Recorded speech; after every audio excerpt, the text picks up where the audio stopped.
Podcast with Jenny and Jenny.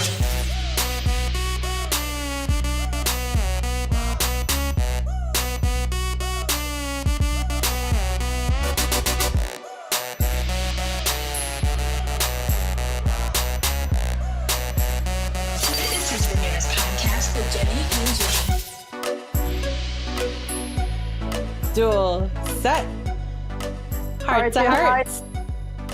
Noonas Podcast. Welcome back to the Noonas Podcast, as always, with your hosts, Jenny and Jenny. Good evening, or good morning, good afternoon.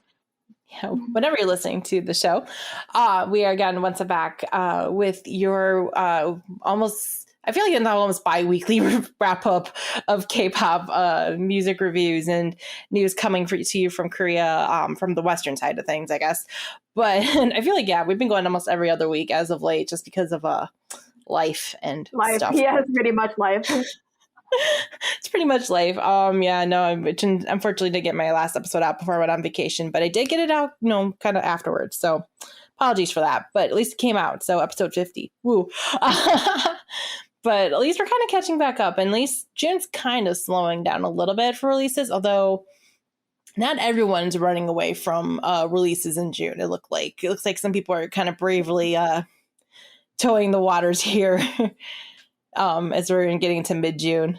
You know what? I admire the bravery and the confidence, because I said everyone's going to be clearing out for BTS, which apparently we've underestimated their guts, their moxie. Yeah. We did. So, we'll get to those reviews probably in our next couple episodes, especially getting to the back end of June here. But we do have some reviews to wrap up for the end of May and the beginning of June before we get to BTS. And yes, we are talking about BTS today and their, I guess almost like their best of album, best of to date. But before we talk about that, we also, the greatest hits to date. We haven't had that with the K-pop groups, right? I don't think we've really. Well, Noonas kind of did a greatest hits a little bit before their last album. The most recent one that we've known. Yeah, but it wasn't like a ton. It wasn't like anything like we see here with Proof. Like Proof is like, holy crap, like a ton of greatest hits. For Noonas, it was like a few things, and like even like Big Bang, I don't think it's done like a greatest hits that I've seen. I don't know. VIPs, let me know if I'm wrong here.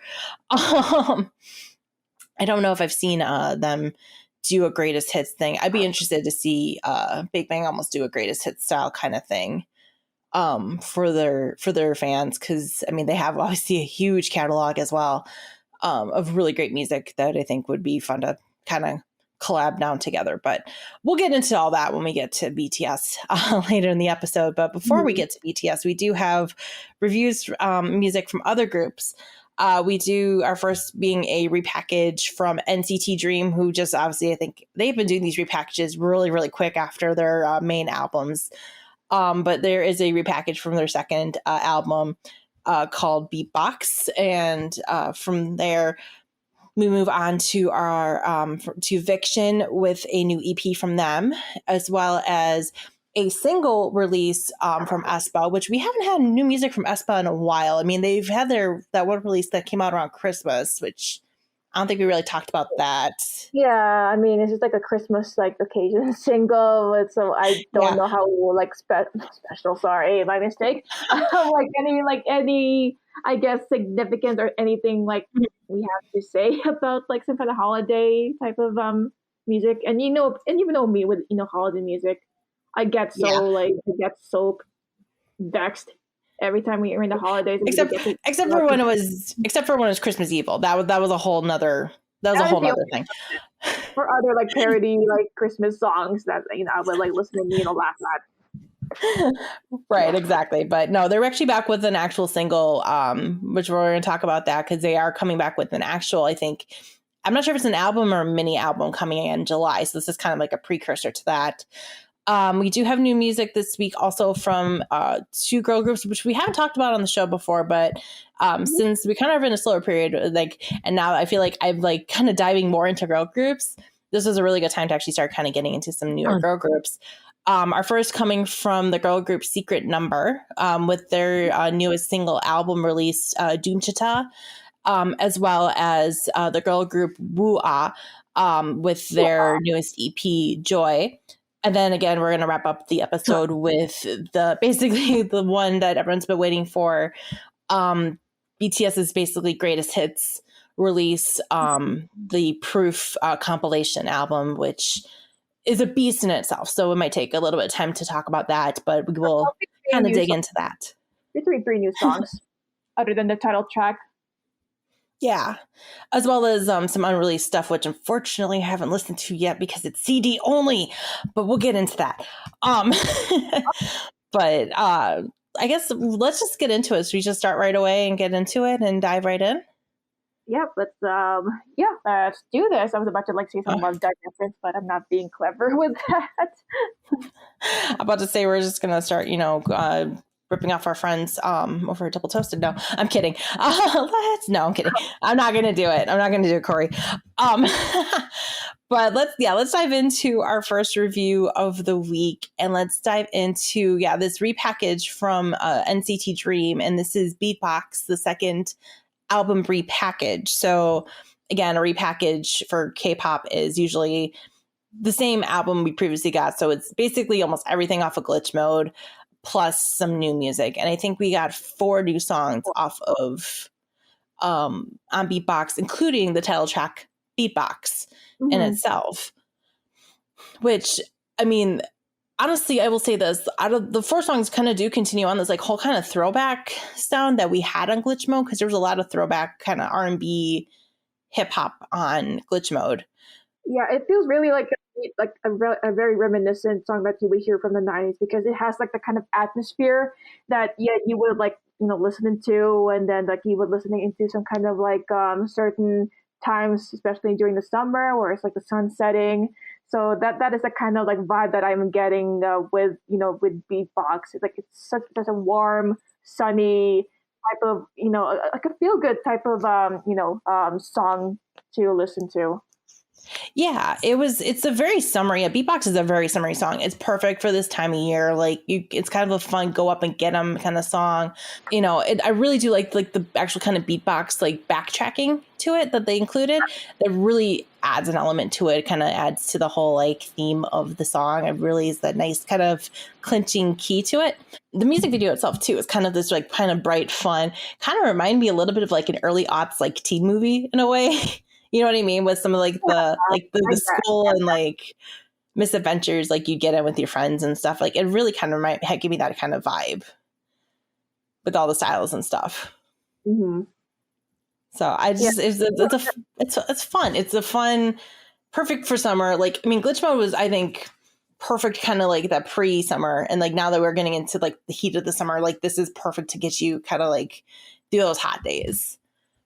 Yes, yeah, it's a good transition, as well as finding a consistent tone to having a retro, and well, not a retro, but a very throwback type of theme into the concept, which I think SM really excels in having a very old school type of type of music genre that they would use with, especially with R&B.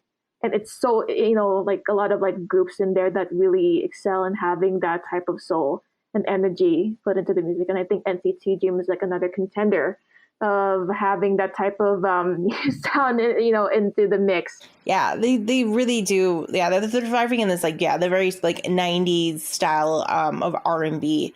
And while Beatbox is super high energy and super fun and summery, I'm really surprised the other 3 songs we added on to the repackage are all kind of slower songs. I thought we'd at least get one more more higher energy song. I know a lot of stuff off of Glitch Mode was super high energy in your face. I think that's why I think Glitch Mode overall was such a great album. Yeah, it's a beat and a very energetic, playful song. And you're right. I did notice their newer songs for the repackage was more of a sentimental, slowed down tracks. Which I'm not complaining, and I think it's a good balance, because I was wondering as well in Glitch Mode, hey, wait a minute, there's no those sentimental ballad songs And then I spoke too soon because the repackage said, "Oh, that there was no slow songs for you, Ginny. Oh, here's some like other songs that you're gonna be caught in the feels with." Let me just sprinkle a couple of those your way and you'll be happy. Because, yeah, they kind of held back on the slow songs, I think, on the original Glitch Mode release. And then they added the slow songs now with the Beatbox release, including the songs To My First, Sorry Heart, and On My Way. Those are all the three new other songs on the album. And I guess To My First. Hmm? Oh, I don't know if you mentioned To My First is another song that they have for Glitch. Yes, I did. Okay. Yep, To My First, which I mean, out of all of them, like, it's kind of funny. It's like the more I got into like the newer song, I was like, this is getting sadder and sadder and sadder. Like, I mean, it's nice that they at least kind of like place them, like, they're not like all after one another. Like, they're kind of broken up throughout the album. Like, I think that was some great placements to kind of break up the like high energy that was on Glitch Mode. Cause again, Glitch Mode was just so go at it in your face. So this kind of at least kind of breaks it up a little bit and kind of gives you those moments to breathe a little bit. Especially like the song like Sorry Heart, I think is like my favorite of the three B-sides, the new B-sides, I should say, because it's like that. It felt like that, like super quintessential, like mid-90s R&B slow jam. Yeah, and I really love the harmonizations between the vocal lines, which is Haechan, Chanla, and Ronjun. I really love their their flow together, and and then one of my favorite songs back in Hot Sauce was "Be There for You." And this is one of my favorites from them, and I really love how they still continue to bring that energy back into a track with them together again. Yeah, it had this really kind of beautiful like sentimentality, and it was really felt really cool because it was very super stripped down, and like kind of like you felt like they like let everything kind of bear out when they were like leaving everything out there when they were with the song, because it's very very much like a lot of stuff with aespa and with NCT in general is like super high production. Like there's a lot of layers, there's a lot of stuff going on. This is just super just like simple instruments and their voices, and it really kind of shapes like how different it is, and like just that break you need. And it's just it's one of my favorite B-sides of them, I think, ever. Honestly, like one of my favorite slower B-sides of theirs. Yeah. Even I would like to say it might not be my favorite track from their new B-sides, but To My First feels like another good continuation from like their previous songs that mentioned, like the first one was My First and Last, is like has a more upbeat, really like a young type of like, trying to pursue like some kind of like, love from a teenager's perspective. And then became more mature when we get to like NCT Dream's Boom album, which they had Goodbye My First was like, I think probably like the title, which is like more of a heartbreaking type of notion with that type of with that song.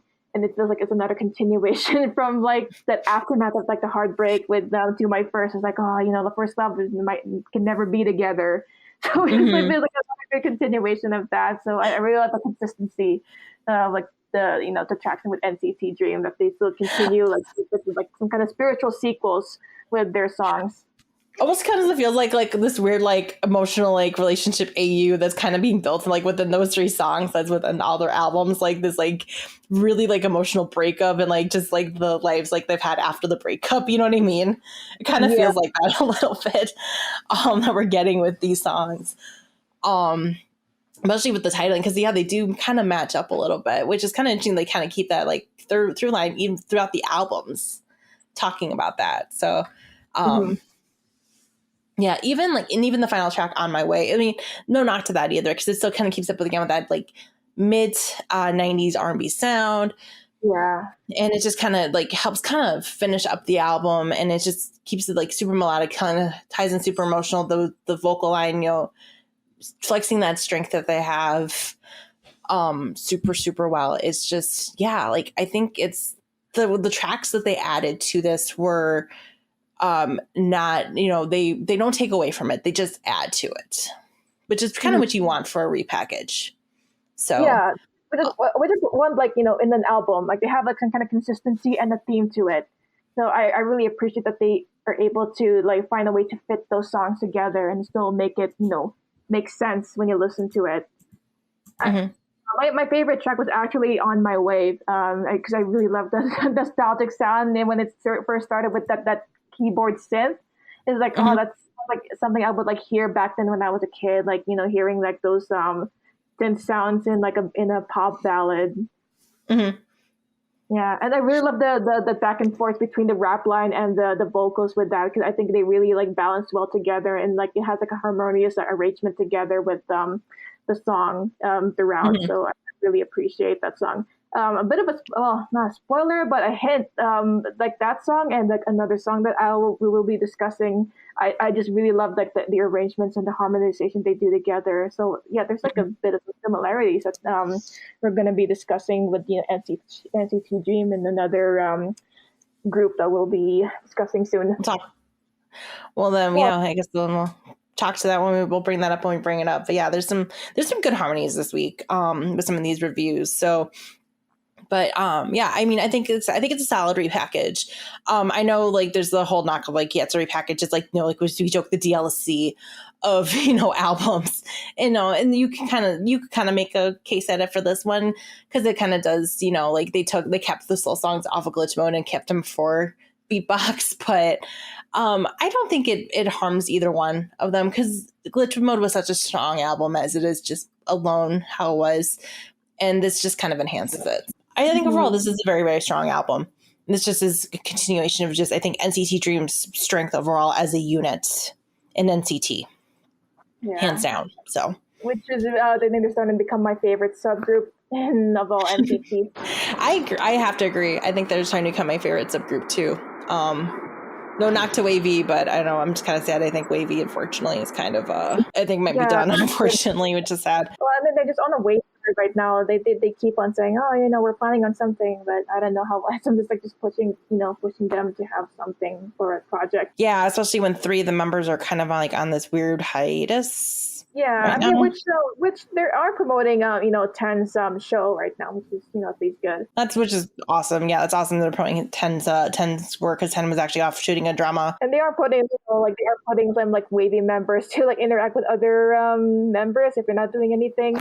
So at least they're giving like some more content. But I do wish that they, even people, in Twitter are just like gunning for, like have a Wavy comeback or something. Yeah, well, especially because we haven't heard anything about Lucas yet either. So so kind of, and it's just like, it's also been almost a year and we've heard nothing about Lucas. So it's just like, what's going on? So yeah, it'll be very interesting to see what's going to happen with all that. But I guess let's move on to our next album. Let's move on to our next review of the week. And that's going to come from a third generation group, Viction.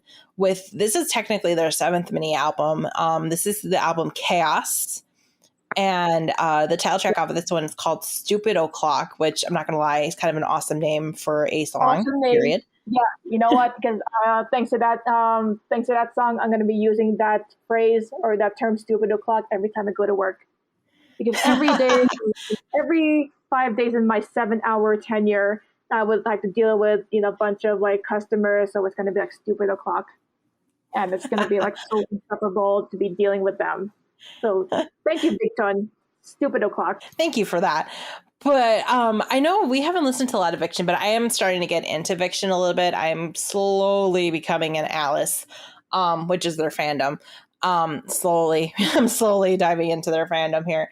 I liked some of their last stuff. I did like Chronograph, their last mini quite a bit, and this kind of continues on. I think. I mean, Chronograph was like super like fun and just kind of like dancey.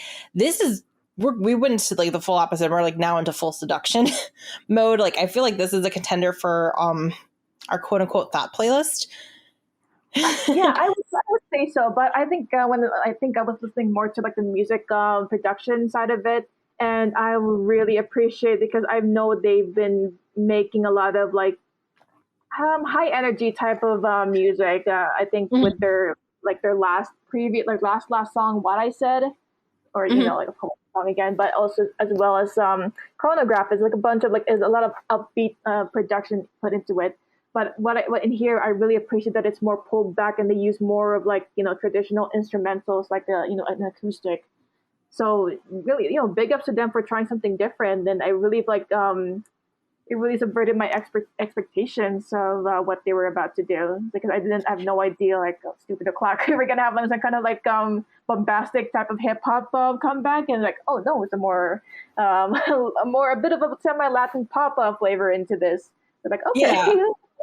Yeah, it's more that sensual Latin pop kind of sound. Yeah, then it's definitely more slower, and it's definitely a little bit more quieter, which is not a bad thing. That is technically a little bit quieter than something like Chronograph or What I Said. And I like it. I like the fact that it is kind of showing these different sides of them, especially as they're currently promoting as Six, because they're one member is currently in the military, so they're kind of in they're kind of in this weird limbo right now because they're not technically OT7 Viction right now. But they're still producing some really, really good stuff, I think. And yeah, I just really, really like it because it just has this really good balance with their vocal line. And then then you bring in the raspiness of their main rapper Hanse comes in and just the dichotomy of their voices with his rapping prowess and his style.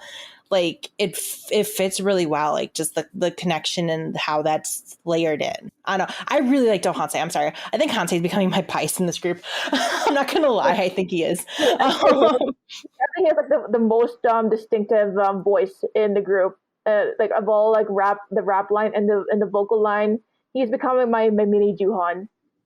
And I don't, I don't like compare, but I'm saying it's a good thing. It's he's the new Juhan, because his voice really has that really nasal and very very aggressive type of raspy rap, the type of rap voice you could hear from Juhan, which he excelled, and I can hear that that essence into this new idol with Hanse. It was oh shit. Every time I listen to the songs in the album, I would whenever he has a line in there, I was oh, my ears brighten up. I know he's a very, very distinctive voice. He's the first one he kind of sound to, but he's just also very very distinctive just visually too. Just how he looks, especially because he's got the tattoos and everything as well. Which you obviously don't see quite a lot in K-pop. I mean, wait, are those real or I think those are real. Because most of the time when they're doing stuff, he's usually wearing long sleeves and stuff because they have to cover it up. But yeah, I think those are all real. Yeah, okay, because I do see more tattoos from the members, and I was just thinking is this for fake tattoos? Because I know a lot of know a lot of K-pop MVs, they would have do some kind of fake ink for a concept. So I was thinking, are those fake ink concept, or nope, he's got real tattoos. Okay, he's one of he's one of the few that's is probably the more more heavily inked of the K-pop idols out there. So which makes again some of the designs look so good. Yeah, I'm really picky on a tattoo. I don't have tattoos myself, but I'm really picky on some good designs. If it looks good in there, okay, so appealing to me. It's appealing. Also, I want to know, did you watch the music video for Stupid O'Clock? Because that was almost like a thriller of a gang movie in a way. Yeah, pretty. It wasn't really really seductive or something, but it's more a dark turn of their concept.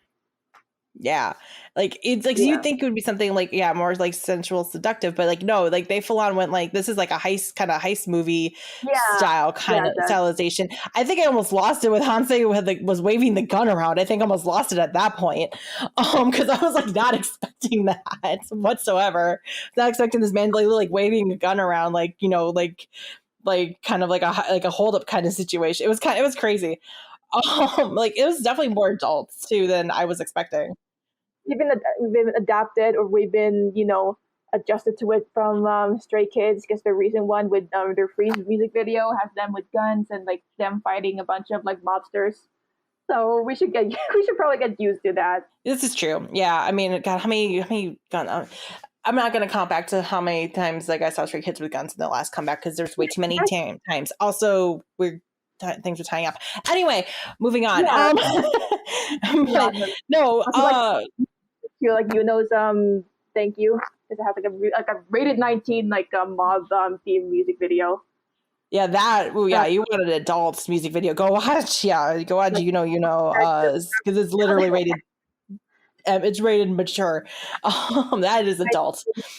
19. It's like, oh shit, we're in the nitty gritty of K-pop. If it's rated 19. This is for the older fans.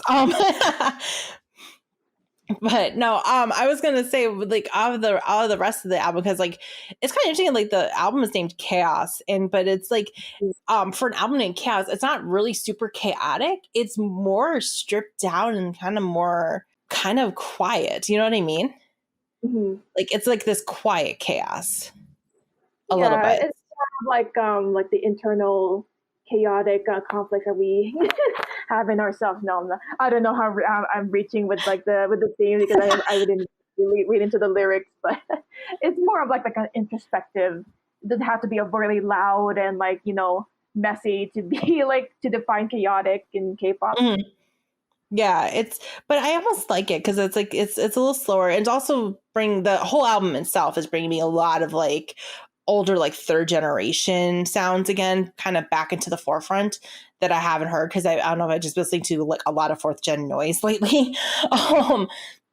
But it's kind of nice, like seeing some like the older groups kind of still kind of carrying on like their original sounds from like the third generation, that kind of more emotional, melodic kind of songwriting and breakdown that we saw, that I think I fell in love a lot with the third generation of K-pop. And it's nice kind of seeing that kind of carry off into this in this album, because I kind of see it a little bit like in Bonnie and Clyde a little bit. Also, I feel like I like that anti-drop in Bonnie and Clyde, because it's kind of like a bit of an anti-drop a little bit. Yeah, I've like anti-drop lately in music. So I really appreciate, because we've gone way past of like the typical formulaic bass drops that we hear back in the 2010s. Like it's I don't know if I can quite say it's a anti-drop, but it's close to an anti-drop.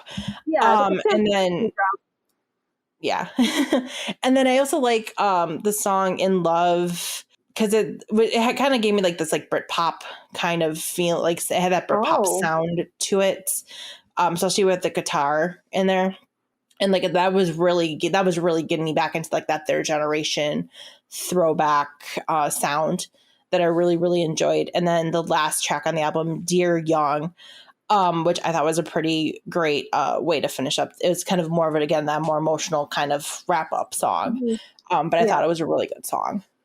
Yeah, I think my favorite track would be "Stay," because I really like that. I think it was like one of the songs that really got me inadvertently bobbing my head, because I was doing something else, and then like the music got me like bobbing my head, because the beat it was really catchy, and it really gets you like to like a really rhythmic type of like energy. Mm-hmm. So like, yeah, it's a lot of fun. Like I said, I'm slowly becoming an Alice. I'm slowly falling down the rabbit hole here. Literally down the rabbit hole. But I really did enjoy this album. Like it was really fun, like kind of, again, it was like a subversion of expectations, that like for something like called Stupid O'Clock, and to get what we got for Stupid O'Clock, it was fun. It was fun to kind of see that exploration. So I really like to see what comes next from Viction. Like I said, I really am enjoying what they've had right now, and I'm kind of starting to I'm falling down that hole of like learning other names and learning their personalities and stuff. So this is getting bad. Because that's the true sign I'm really kind of falling for a group, is when I'm like wanting to learn names and personalities of the other members. So yeah. Stay tuned. But I guess let's move on to our next review, which is just a single from aespa, because they just decided to drop a single on us out of the blue. And this is the single. I love the confidence of some people, like just dropping like pre-releases to get people excited. Mm-hmm. But yeah, I mean, well, they haven't had what Savage came out. The album came out towards the end of last year, so it's been a while since they've actually released like an album worth of music. So And like I said, they dropped Dreams Come True, but that was for Christmas. So that was, that's a whole nother thing. This is the single Illusion, which I think this is like the pre-single for their upcoming album in July here. So, Girls. for Girls, which is their new album coming out. But I was quite pleasantly surprised with Illusion. Yeah, you know what? I can already expect this is going to be like their B-side, and they're going to have their title track, be loud and mentioning Kwangya and all that, and all those other terms. So I can see what we have so far. So this is like, I think we just enjoy, I think we appreciate more of like their B-sides from their last album. So I think this one is like a really good improvement with like their how they like arrange with their music. So it's really great step up. Yeah, I agree with that because like it's not as chaotic with the breakdowns and stuff, which again is like kind of like their B-sides. They're not as chaotic as their main singles, like you saw with Black Mambo, with Savage, with Next Level. Like they're not as chaotic. They're not these like almost like quote unquote piecemeal, this mixed pop genre that they're kind of feel like they're like the quote unquote pioneers, which they're not really the pioneers. SM's been doing the kind of mixed pop thing for years. They're like the group that's kind of been like, that's like their main bread and butter has been this like mixed pop kind of sound. I guess mixed pop in this like new generation, because I'm not quite sure who in the third generation has been. Okay, you know what? Red Velvet, I would probably label them as like the experimental in the third gen of NCT. But I think but not to this level. Yeah. I guess, but I think like they're pretty much like really pulled back with their type of like experimenting.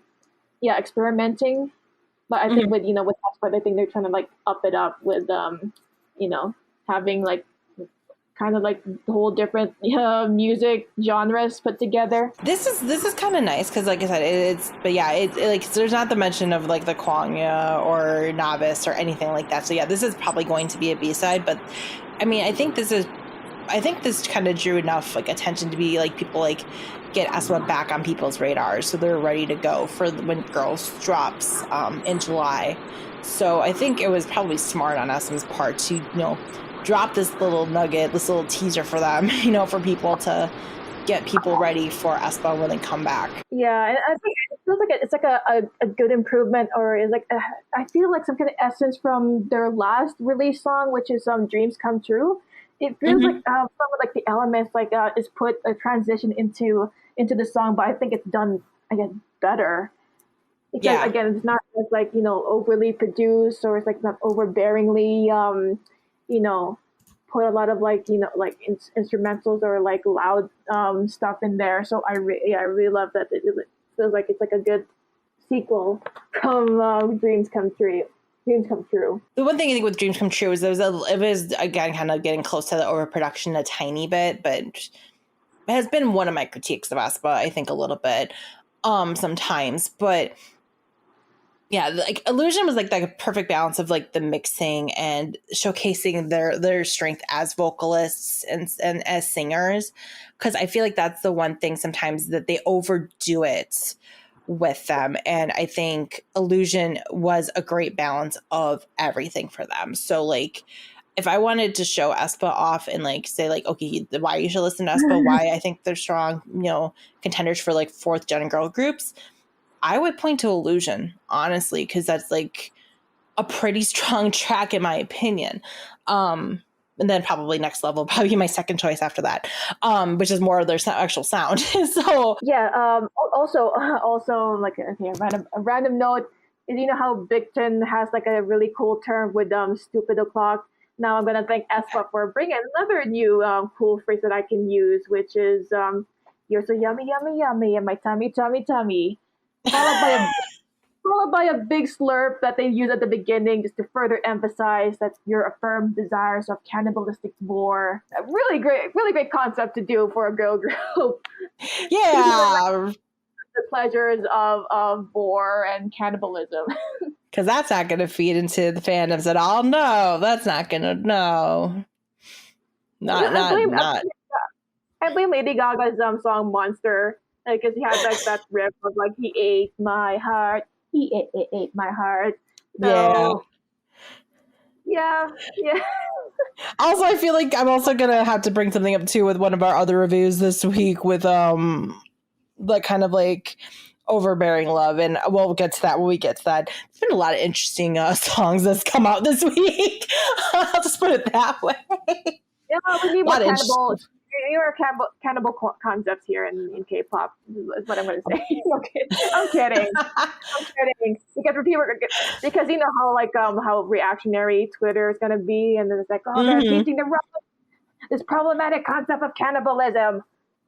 I mean, it's just a song. It's not they're gonna like tell you to like eat people. Right. Oh my God, there's people. No, I'm kidding. Silent greatest people. No, I'm kidding. But yeah, no, it's.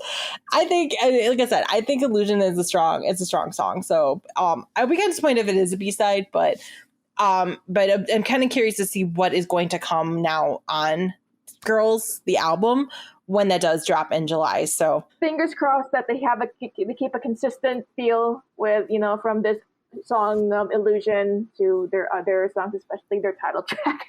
Please, aespa. Yes. Please, SM, listen to us, please.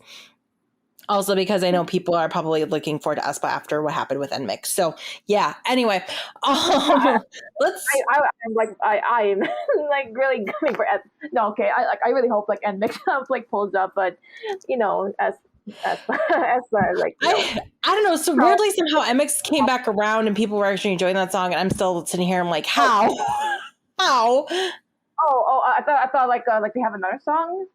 No, there's still people somehow came around on oh, and I'm like, yeah, I can't. I literally cannot. I'm sorry. I don't know if I'm just old. You know how like how people like would like see like a movie that's like so bad, but then they would come back to it and like, oh no, you know what? There's some like unintentionally funny stuff that we find in that movie. So is it gonna be like this with NMIX? It's like unintentionally funny, or like something amusing that you would like to listen to it again. So it's kind of like a cult classic for in terms of K-pop music. Only time will tell. Apparently, I don't know if it's quite gotten cult classic status in my book yet. As much as I like my fair share of cult classics. The Morbius of K-pop. Oh man. Oh my god. Okay, I feel bad compared to these girls because they have more talent than what they did with that movie, and I haven't even seen a movie yet, so I'm being more unfair. Now you're just being unfair to NMIX. So let's move on. Not be unfair and be unfair to NMIX. Sorry.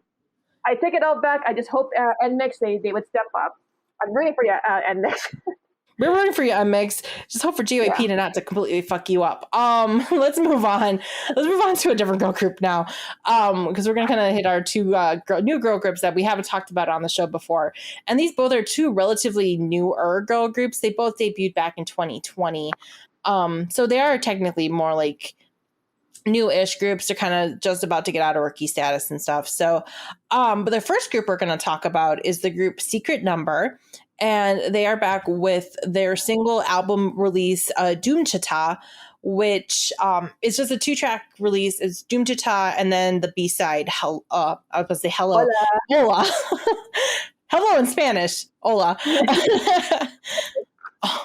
But I'm very interested in what you have to say, Jenny, because I mean I have some thoughts on Doomchita about the song and the music video.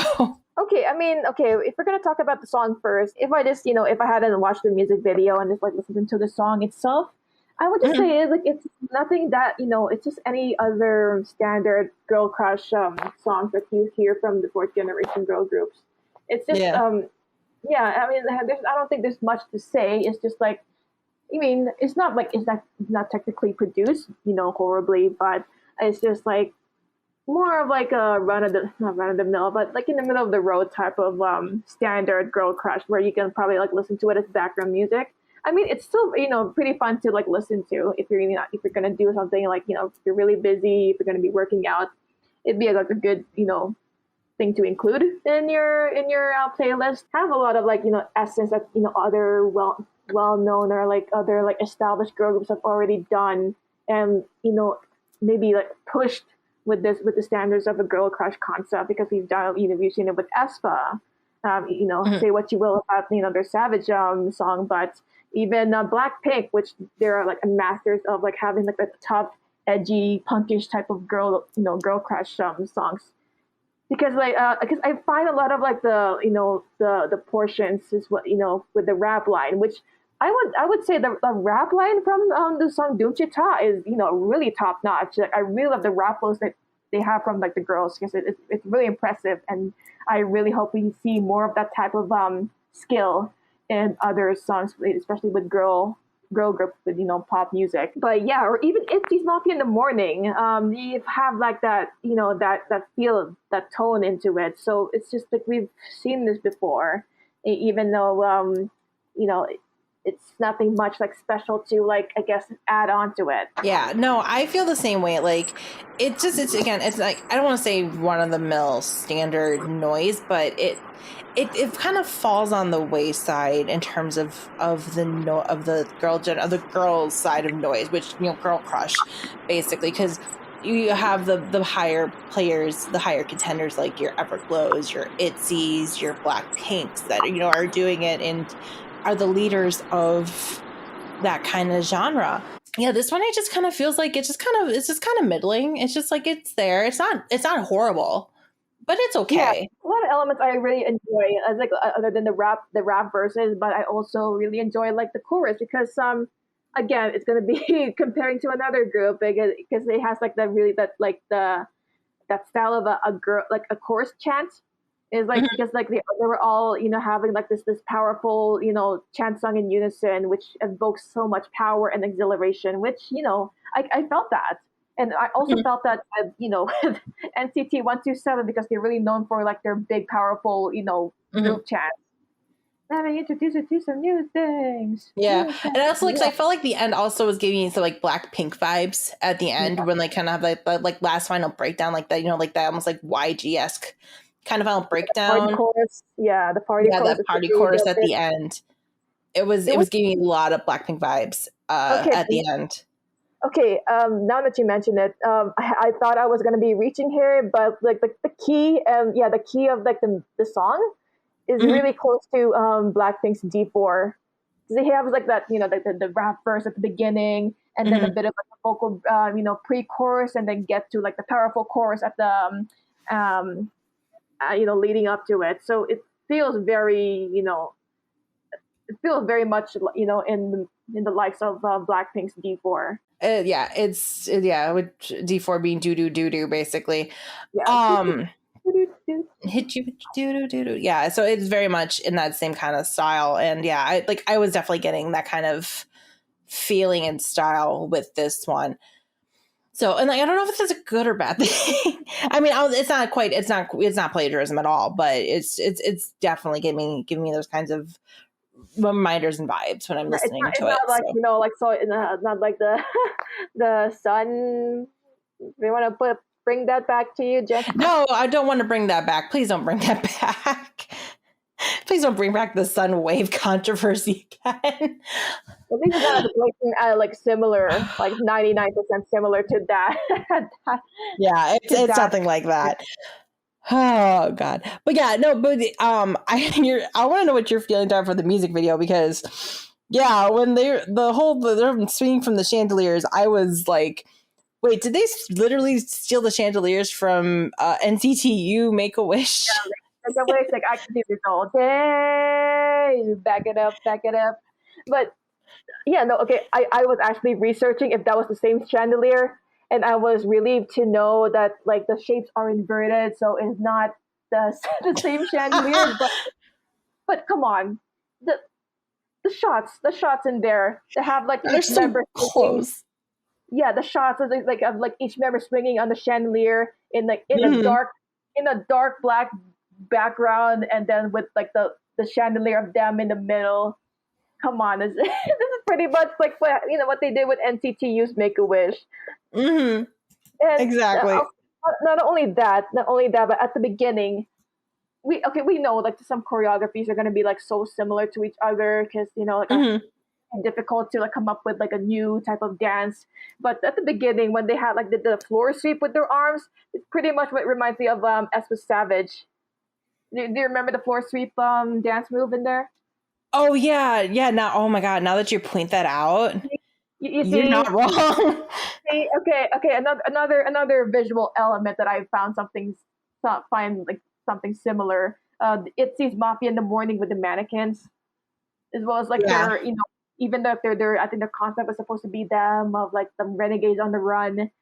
Mm-hmm. So it's very, and almost in tune to that type of concept. Yeah, which I know you can do more with that, but it's like we see that concept so often in K-pop, especially with girl crush groups. It's like you have to almost innovate that a little bit, and you can't quite innovate it by just literally stealing the chandeliers from NCTU. Also, like at the third act, it's like of them pulling out some like some like twice as scientists, like there's even a random part of them like doing some scientific experiments with with like the thing in chemistry. I forgot the term for like, but they're like, okay, when are we like okay? I don't think I don't think they mean to like do that for like twice as scientists. But yeah, when did that like come about with like them being good chemists? Is like okay. That's a good question. I have no idea actually. So when is that like incorporated with the story of what they're trying to convey here? your guess is as good as mine, because well, then the sad thing is like out of all the music videos, like they did not have translation for the lyrics on their music video. So I don't know what the translation is, unfortunately. I didn't get a chance to find the translation. So I don't know how everything matches up, unfortunately. So there's a little bit of confusion here. So I'm not sure exactly what their agency is doing. It's a lot of confusion. Well, I guess moving if we can. I don't know what else you have with time for Doomchita. Anything? I don't have much more on Doomchita. I mean, Ola basically, it's still in that like kind of like that girl crush noise camp, just with more Latin flair. Yeah. There's some like good merits like to point out with like with the rap and the chorus. Other than that, it's like I wish they could like innovate more. But they make it identify with their identity as some secret number. And it's too bad because I really love their last song, Got That Boom. I really enjoy that song. Okay. Got That Boom. Yeah, you should like listen to it. It feels very like Itzy type of like pop song. So, but I really enjoy it, as their own. Okay, I'll give them another shot. Yeah. I'll give them another shot. I know this one just, like I said, just kind of felt middling a little bit. So, which is hard because, like I said, we've been talking about how much there's been such a like influx of strength in the girl groups as of late. So. Yeah, it's like you got to be really, really hard to kind of stand alone as your own. Yeah, exactly right. What do you think about Ola? Anything special to say about their B side? Like I said, I just thought it was basically the same. I thought it was just it was just another kind of noise, just with more Latin flair. You know what I mean? It's Latin pop like genre for K-pop. So it's like okay. We haven't seen like the Latin like kind of trend has kind of died down a little bit in K-pop. Occasionally it pops up here and there, but it's not as heavy as prevalent as it was back in like I think 2019. Yeah, which is kind of curious what to say about like Latin pop, like they're not using that sound anymore, which is curious because that is KARD's like specialty. They do a lot of like pop players in their in their albums and their music. So I wonder if they're going to be doing anything different. That'll be interesting to see because we do have a comeback for KARD, and it's their first comeback in basically 2 years since J-Step's back from the military. So like this is like their first like legit comeback post, because he's the only one who had to go in the military. So we'll be interesting to see what KARD's future is going to be like. So I'm actually kind of looking forward to that comeback, which is on my birthday of all days. Yay. But let's move on to our next album. And this is another mini album, another EP this week. And this is from another fourth generation girl group, also established in 2020. And this is the group Woo Ah. And this is their EP Joy. with their with the title track off of this one, Danger. And this one, obviously, this is a little bit different from Secret Number. They're not in the girl crush. They're more of like the bright, cutesy girl girls. Yeah, cute type of concept. I don't know. Is there like a term for that? Because we have girl crush, which is the more like, you know, louder, punkier of you know, girl groups. So what's like the opposite term for that?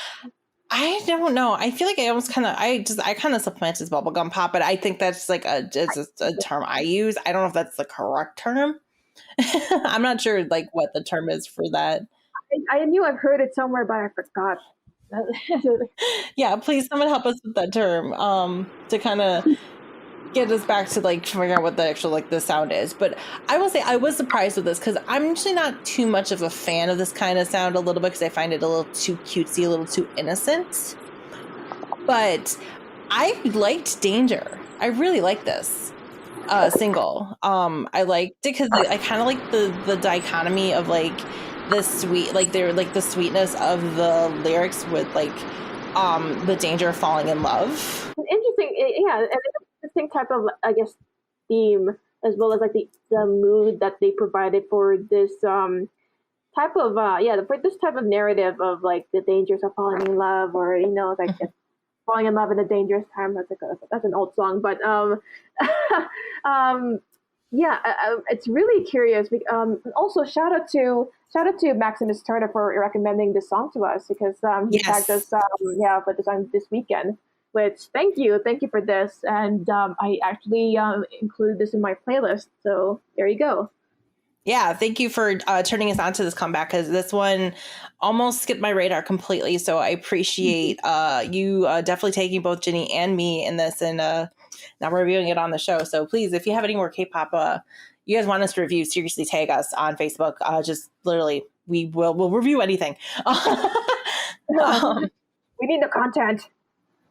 But yeah, it was very interesting because like especially with the music video itself, because like it kind of plays with this like whole like the sweetness, like they have the sweets and like they talk about the candy and like, you know, like all this like really kind of sweet saccharine stuff. But then it's like the whole like, oh, I'm falling in love, oh, I'm in danger of falling in love, and it's like it's this cool like interesting duality to it, and I really take it, especially with them especially with them like destroying the cupcakes and stuff. Like I kind of like that how it was, and I also like the fact that too, the song just also has this duality with the sound too, especially with the chorus, because it's very EDM kind of chorus like versus the more like kind of melodic verses. So kind of like there's a lot of duality in here. I really enjoy. That's good. Yeah. I feel like, I really feel like you know, like as you said before, that, you know, it's super hard for girl groups because there's so many of them coming out to distinguish themselves nowadays. I really admire that they were able to like pull that feat because this song in particular is like is super unique production, super unique choices in their production value, and it's something that you would never hear, or you know, almost never hear in a lot of like well-known groups right now. So I really love like the minimalistic take on like having the hollow bass beats at the beginning, because it really feels like you're in like you're in the kind of like a different realm listening to this song, and it's creating a lot of dynamic arrangement for allowing like a crescendoing pre-chorus, because you know, like something that you would expect.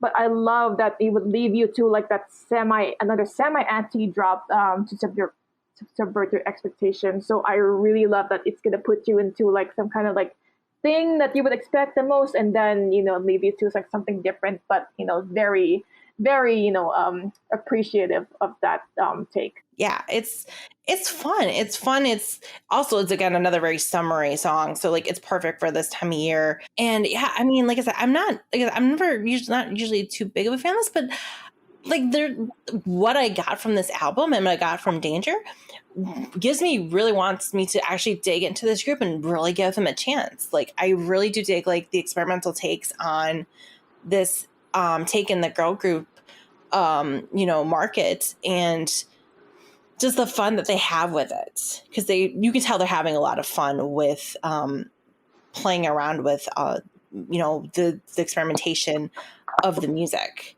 and kind of subverting your expectations. So I'm really, really interested in like seeing more of this. So I kind of want to go back and look at more of Wu-A's past discography. I'm actually really happy that one of their past songs that came out earlier this year, Catch the Stars, is on this album as well, which apparently was a pretty successful song for them. And it's actually a really, really fun song. It's a very like kind of like a positive, like kind of go get 'em positive song, but it's not really super sweet or saccharine. It's, I think, done very, very well. I think, you know, that kind of like chasing your dreams motif and how they illustrate that on the song, as well as the music video itself, is really well done. And I think it's warranting a listen, honestly. So I'd say also recommend that. That's on this album as well. Are there any B-sides that you enjoy, Jenny, off of Joy that you think you dug? This is a weird pick, because I was like, out of all the songs that really, you know, got the most attention for me, I think it was Go Away.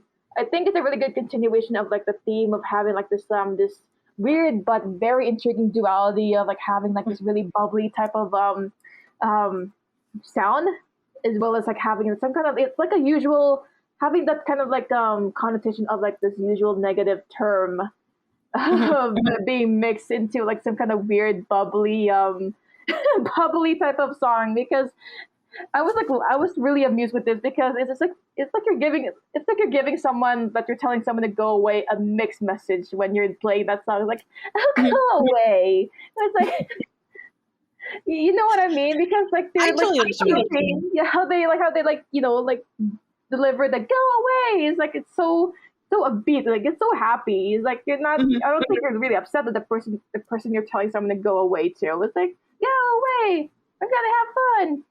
Yeah. It's like that playful, like when you're flirting with your significant other, like go away, like yeah, like kind of cute, like being overly cute and stuff with your significant other. It's like the bubbliest way of telling someone to go away. I will say too, the sound of Go Away, because I really dug Go Away too. I reminded me a lot of the Chainsmokers' Closer. You know, that's what it reminded me of, like the EDM of Closer by the Chainsmokers. I really enjoyed. I really do like that song actually a lot. So, but yeah, it's again that kind of fun, flirtatious vibe that they have with their music. So I might have to dig in more into Wu-A and actually kind of see what they all have, because I'm quite intrigued by what I got off of this EP. Yeah, if they continue with that kind of like that dichotomy of having like two different, like, you know, elements or like, you know, I guess connotations to go together, it would be a really intriguing concept that, you know, they could grasp onto. Yeah, this could be a lot of fun to play with and really fun to kind of set yourself apart from other girl groups in the fourth generation. So which is kind of what you have to do now, because like I said, especially if you're from a smaller agency, you know, there's a lot of competition out there. So I'm looking forward to seeing more from them and like kind of digging backwards towards their more stuff from their debut and seeing what what Wu-A has and like what they're going to do in the future. So I really like this one. I really like this album. Yeah, it's a really fun album. It's a great summer album. So with that, I guess we should get to our big release of the week. You might be sitting on this one for a while. And the main course. Our main course, yeah, everything I feel like was an appetizer up until this one. But of course, we are talking about BTS's best of album compilation Proof, which is, if you're actually going to get the actual album itself, which mine is still coming in the mail. I thought it was coming today, and then it did not come in the mail today, and I was disappointed. I could have possibly had an unboxing on the show today, but alas, I do not have my album yet. Funny, we're talking about the main course and appetizer. So again, going back to more cannibal concepts for K-pop. No, I'm kidding. No, we haven't had any cannibal concepts for BTS. Thank goodness. I don't know what. 80s. Don't give me ideas. Stop that. I kill you sometimes. Okay. I'm just when the ATEEZ has announces their comeback, which is probably going to be soon, I'm just throwing everything at her. Anyway, but let's get into this album, because yeah, this is a beast of an album. So a lot of it is obviously it's a best of album. So a lot of it is obviously pre-release stuff because it is a collection of their past singles all the way from debut, from No More Dream through Butter. So it's almost like every single title track from every single era. Like you have No More Dream, No, Boy in Love, Danger, I Need You, Run, Fire, Blood, Sweat and Tears, Spring Day, DNA, Fake Love, Idol, Boy with Love featuring Halsey, On, Dynamite, and Life Goes On, and Butter. So like all their title tracks from every single album, basically we got on this album, as well as each member picked 2 songs as well.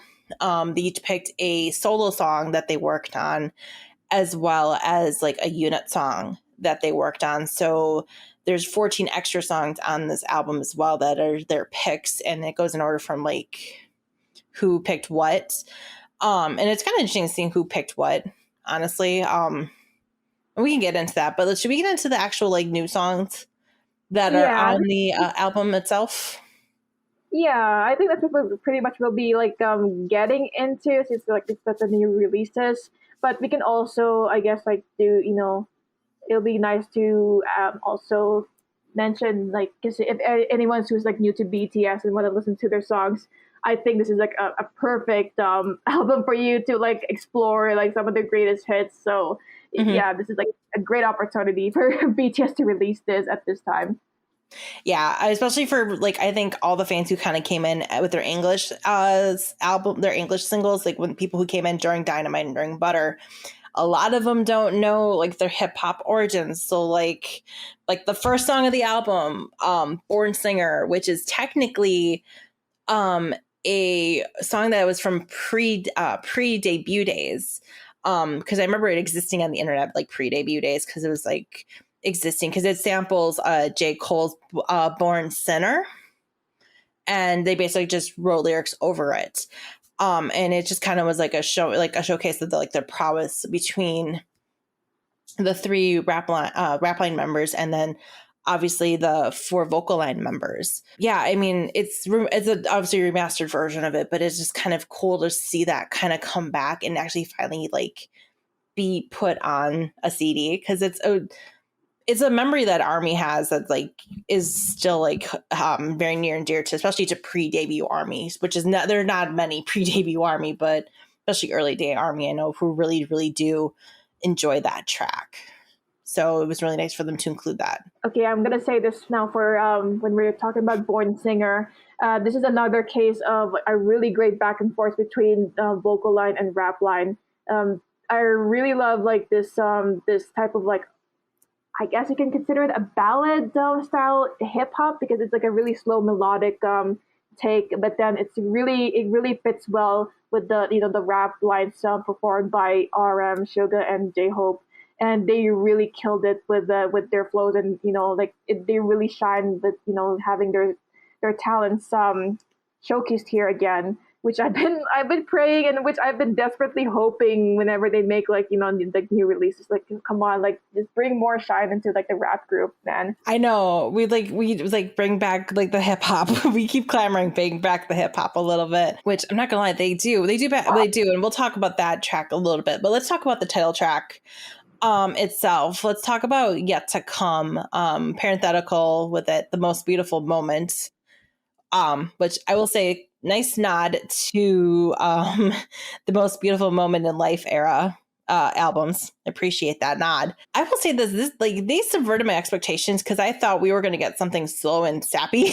When I heard like the teaser and then when it's like presenting, we're going to have like another like slow, I guess, like quote unquote slow, not an upbeat type of song. I was like, oh, come on, we're going to have like a 2.0 of Life Goes On.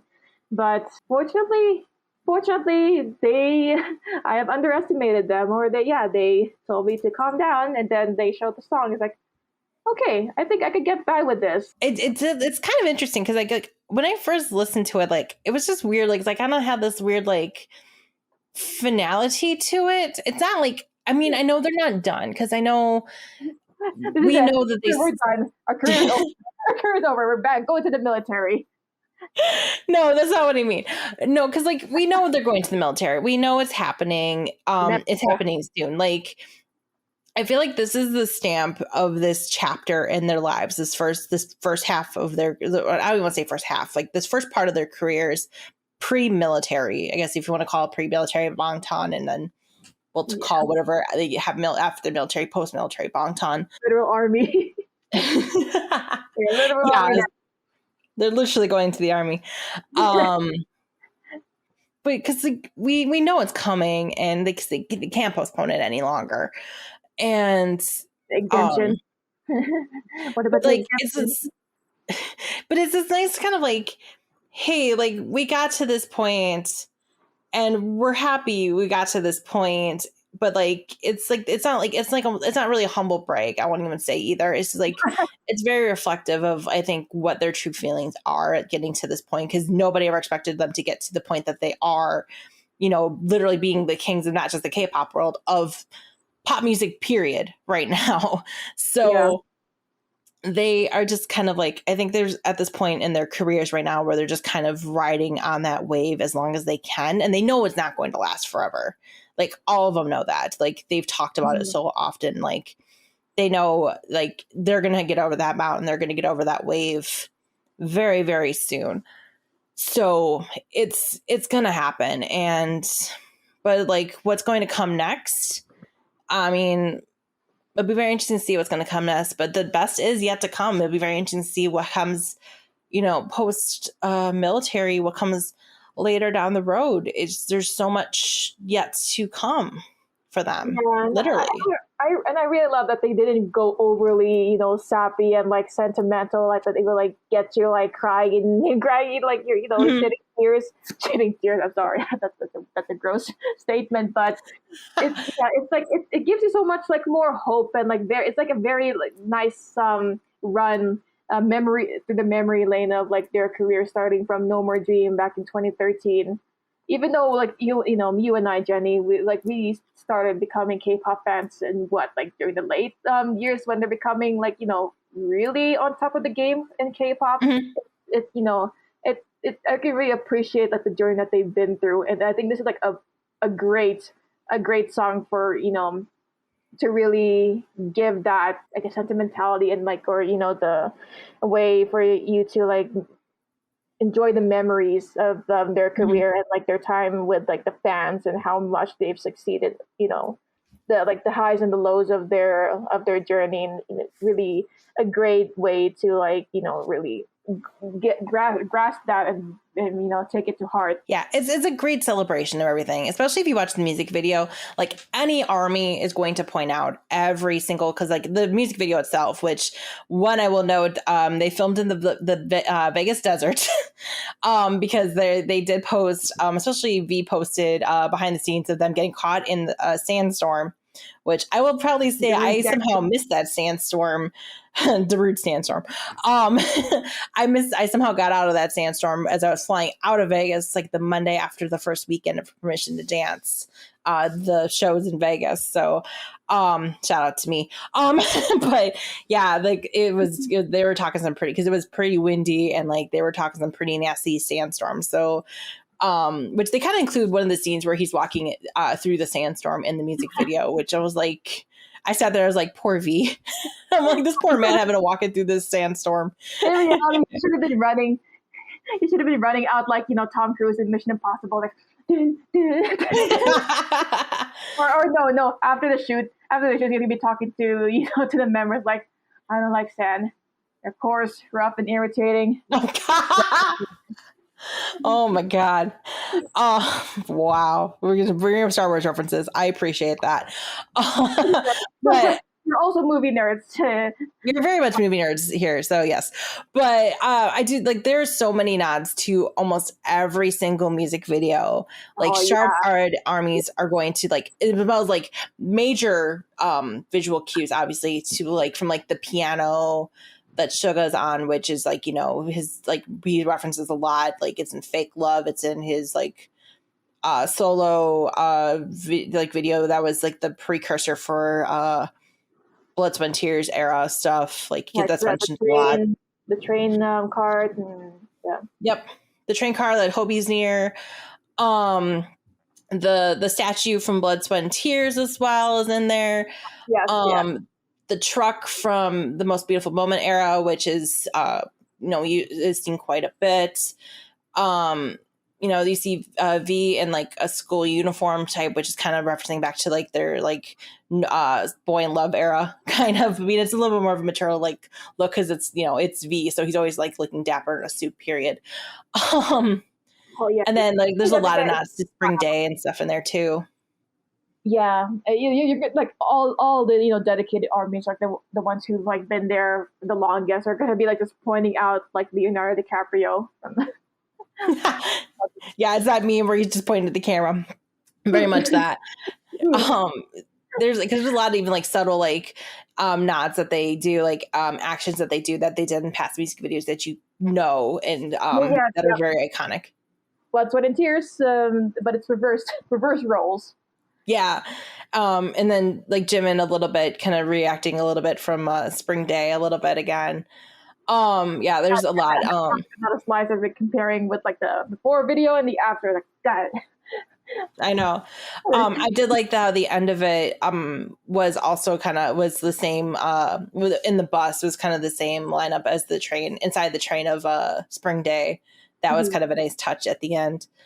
I do also appreciate at the beginning for really, really sharp-eyed armies, the beginning of the music video, you hear the sea, which is a huge motif that they have played with a lot. And it's actually referenced on a hidden track off of Love Yourself, Her, called Sea, which I'm kind of disappointed they did not include that on this album. It's a hidden track.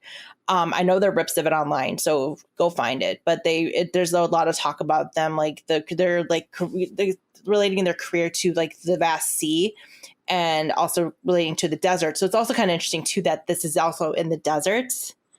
That they're doing this video in the desert, and they've also talked about the desert, the vast desert as their career, and they're reaching the sea, which is like the final point. Like it's like kind of like that oasis, that final salvation, like the goal, getting to the sea, because it's gonna be quenching your thirst and being able to like that fresh ocean and breeze and all that kind of stuff. Like it's very peaceful and stuff to get through the trials and tribulations of the desert. So it was kind of interesting to like think about that too as well. The fact that they're filming in the Vegas deserts for this music video with everything too, considering they've played with that motif for a very, very long time in their music. So, but yeah, it's very fun. I will say, I think my favorite B-side on this one is Run BTS. Same here. Because that was bringing back some old school hip hop that I've sorely missed from them. sorely missed from them. Like, this is what I've been praying for, and our prayers have finally been answered. Thank you, BTS. Thank you for hearing our cries our desperate cries of you going back to I'm all for musicians evolving from music, but I love that you can hear like their evolution and their improvement from like doing some kind of hip hop back then. It was all cheesy back then. It was like them doing hip hop, but now this is all. It's really more mature and really they really honed into their craft of producing and having a very catchy track, especially for hip hop and people who would appreciate and love hip hop because you really listen to the music behind it. It feels like I knew it. I knew that the Hive are going to be doing putting some rock element. Okay, I don't know if it's their say of adding some rock elements into it, but I can hear the rock extended flair from this, which it's a really great mix, and it really reminds me of from some tracks from Run the Jewels. Which, fun fact, RM did sample a song from Run the Jewels and made it into his own rap, which is some joke, and he sampled the music from Run the Jewels. Oh My Darling, Don't Cry. That's one of my favorite off of his first mixtape. I'm not gonna lie, Joe, because that just that freeform rap he does off of that is just it's literally stream of consciousness rap, and it's so good. Highly Yes. recommend you guys listen to that one. Mhm. Do you want to know who is the main producer on Run BTS? Did you actually look up who the main producer is? I think I forgot, but I knew I skimmed through it. But I forgot who did it. Do you know? It's Dem Joints.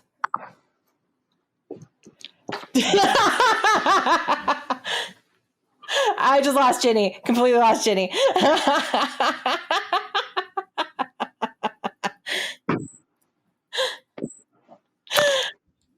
Yep, I completely lost Jenny. I would have known. I would have known if they had like that incoming type, like that signature that they do for Dem Joints.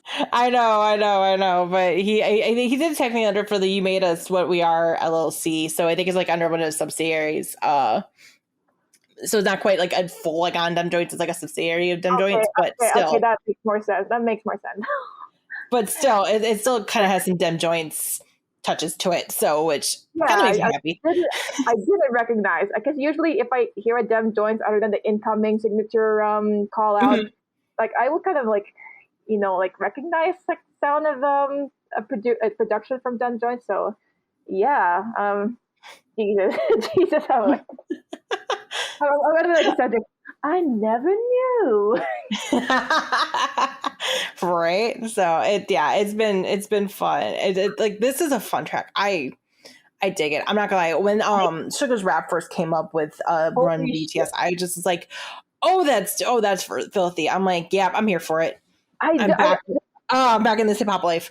Yeah, I didn't know which one which is more superior, but I think they're all superior of their own. But like the one with RM's rap verse in the Born Singer, because he really popped off in that. And now like when I heard Run BTS, and then when Suga came up with that fire, holy shit! I was like, I don't know which one I like now. They're both so good. I know they're so good. They're so good. Yeah. And then because basically Run BTS kind of like kicks off the second album, which basically the first album is like all the singles, starting from Born Singer all the way to the new one Yet to Come. And then the second album is basically like it's Run BTS into all the picks that the members of BTS had. So I don't know if I want to go through. Do you want me to run through all the picks that they had? Because I can actually remember who picked what. Because they kind of laid it out actually nicely in the album by the order of like the members of their solo track and then the unit track that they picked. Because their solo track comes first and then their unit track comes second. So for example, the first one that comes up is Intro Persona, which is RM's pick. Followed by Stay, which is off of B, which I was so happy that they actually performed that live at Permission to Dance, because like I was waiting for that to actually be performed in concert, because that like was something like I was waiting for that bass drop to happen for Stay. Jin picked his solo track Moon, and then his unit track he picked was Jamas Vu, which is from Jamais Vu, which is from Map of the Soul Persona originally.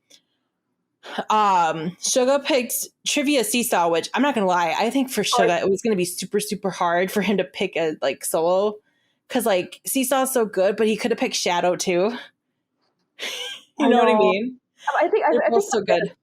I think with this, I think I don't know if that's intentional or not, but I really feel like they picked the songs that would bring you more hope, I guess, or it's like not okay, I don't know if they're like I don't know if like there's some tracks that really like go down with like in a gloomy type of feel. Like I think I don't know if you're gonna mention, but I really feel like the tracks that they picked here, most of them is they really provide you like something that could bring you like so much optimism in life. I feel like, and so like something that you really enjoy from like their career and their discography, which I did mention with Yet to Come, like a good choice of like having a more heartwarming a heartwarming enjoyable melody to like really get into, because of like the rap stuff and all that. So I don't know. Maybe. I think because I was watching when they were announcing the stuff, and I know Suga was like, I picked those things that were like two vastly completely different things, because it's kind of funny because his other track he picked, his unit track, was Cypher 3, Okay, Killer, yeah. which Yeah, is hands down my favorite Cypher. it's a hard pick between Cypher 3 or Cypher 4 because this was like the tracks that really made up my Texas trip back in 2019. This one was like those Yeah, really give me so much power and hype and just like it's such an exhilarating thing to listen to. It's just like want to make the story it. Yeah, so it was like I said, I like him picking Cypher 3 was like, thank you for putting a Cypher on this album. Thank you. J-Hope picked Outro Ego from Map of the Soul 7, and then Her, which was I think the original closer off of Map of the, or not Map of the Soul, but of Love Yourself, Her, which has I think one of his strongest raps. I think honestly, like that closing rap in Her is so on point. Like I'm not gonna lie, the closing raps he had both on Her and Tear in the Love Yourself era are both really good. Like he could have picked Tear as well because Tear is oof. That's another amazing rap line song. Jimin picked Filter, and then his unit song Friends he did with V off of Map of the Soul Persona, or Map of the Soul 7, excuse me. Also, they in Marvel's Eternals. Yeah, yes, was also featured in Eternals. Yeah. V picked Singularity, which is I think hands down one of my favorite intro tracks. God, yeah. Of his. That's from Love Yourself Tear. I'm sorry, you heard me in my raspberry voice because that is another like thirst trap type of like thought song from me would be so. Yeah. Also, I will say, seeing that live, that's a whole experience. Oh, I bet. Hi. I dread. Yeah. I don't think I would ever want to experience seeing that shit in my face. I will say that's when V officially bias directed me for like the first time, and he continuously bias directs me every concert I go to. Music video for the first time, like I'm already like, okay, I'm my bias, I guess. Shit. It's like bias line out the window. He then also picked for his unit track, he picked 0 O'Clock, which is the vocal line unit song from Map of the Soul 7. And then Jungkook picked Euphoria, which is from Map of the Soul. That's from Answer, I think, right? I think so. I think you're more of an expert of like where they have the songs from. I think it's from Map of the Soul. I think not Map of the Soul. Love Yourself, Answer. I know it's in the map. I know it's in the Love Yourself era. I can't remember which album originally appeared on. And then the vocal line song Dimple, which that's a Chris song now too. Which is also from the Love Yourself era. I'm surprised a lot of their stuff was like Love Yourself era later. Like the only thing we got that was like mostly like really old school was the Cypher, because that's from Dark and Wild, which is like 2014. So, but like everything else was like pretty new. Like everything like Love Yourself era, so like 2017 onward for BTS. So because we didn't really get anything off of Wings or You Never Walk Alone or anything earlier in terms of stuff. So because I still say if you want to go listen to some of their old solos like from Wings and stuff, those still hold up, I think, in my head, as well as some of those B-sides from Wings. So I think hands down one of my favorite eras of BTS. Yeah. I think that's pretty much what really got them into the peak of stardom, and like the utmost recognition was from Wings. Yeah, Wings was really, because like Wings kind of came out and then they really started snowballing from there, because like right after Wings was like when they started getting like their Billboard Wings, and that's when they started like really getting recognition here in the States, because that was like it was late 2016. So yeah, it's been a whirlwind career. Like it's kind of interesting like looking back at their history and like me hopping into the fandom. Like my first album I listened to for BTS was Love Yourself Tear, and that was back in 2018 when that first came out. And at that point like they were already getting to the top, but like they still somehow keep getting higher and higher and higher, and it's like how much higher can they go, because it's like Where's the ceiling for them? Hello, how low can we go? How high can we go? Yeah. So that's kind of been like what the ride's been like being an ARMY since I hopped on really kind of late 2018, early 2019. Officially, we'll say like 2019 is when I've officially cemented myself as ARMY officially. Right before Map of the Soul Persona came out. Like that's my official like quote unquote first comeback that I can officially cement myself as an ARMY. But I was like getting more casual with them like around Love Yourself Tear and Love Yourself Answer era BTS, so like late 2018. But yeah, that's my BTS backstory. Do you want me to share my BTS backstory or no? If you want to. I mean, I apparently decided to share mine. You can share yours if you want. I pretty much got into BTS because of their stupid ass memes and their crack videos.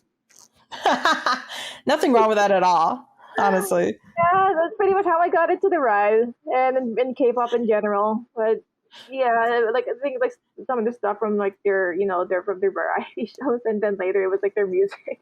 Like it's just you fall down that hole. It's like again the whole joke in the fandom's like I just wanted to know their names, and then there we go. Welcome to ARMY, and here you are now. So it's basically how it goes. It's been a whirlwind ride. And then I will say the final song that is included, at least on any of the digital releases, there are some releases that aren't available digitally and are only CD only. So I unfortunately have not heard them yet. Because I have not gotten my CDs yet, and I'm not buying multiple copies because I have a copy coming from Korea. Weavers, get your shit together and give me my CD. The final track that we can talk about is For Youth, which is, I think they're, which one, I was not expecting that sample at the beginning, which is the sample of ARMY singing Forever Young Forever from Wembley 2019, which was a surprise fan project. Yeah. To BTS. So that already kind of got me like in the feels. Oh yeah, I remember that because my sister's been like sharing that story and hyping that up. You should know, like they were surprising BTS with them like singing the song, and they have like the slideshow and like the video that I put together. I was like, oh right, yeah. And this was like before I got into it, like hey, yeah, okay, cool, yeah. but now when I understood the reference, like, oh yeah, that's really special, and I love how like they really paid that gratitude back to them. It's like, yep, you gotta include it in our city. Yeah, include the fans somehow. But the final track For Youth, like it's just like almost like gospel-y. Yeah. Like kind of again, very hopeful song for the future, and it's for ARMY song, just like a great thank you. Yeah, again, which I really admire, not too emotionally, driven to my, for me not to be like not into it. It's like, oh god, it's like so, so in the feels. Like I couldn't like get into it, but I really love like the energy that like it gives out. It's not, I really love like the vibes given from like the singers and the rappers there. So yeah, great. It's a nice final touch on the album.